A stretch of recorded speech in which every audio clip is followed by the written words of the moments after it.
నమస్కారం. మీ విజయ్ కుమార్ గంట. రాష్ట్రంలో ఎన్నికల పోలింగ్ పూర్తయింది.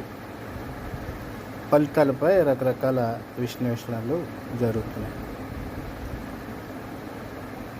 మహాకూటమి నేతల్లో కీలకమైనటువంటి చంద్రబాబు ఫలితాలు తమకు సానుకూలంగా ఉంటాయని చెప్పారు.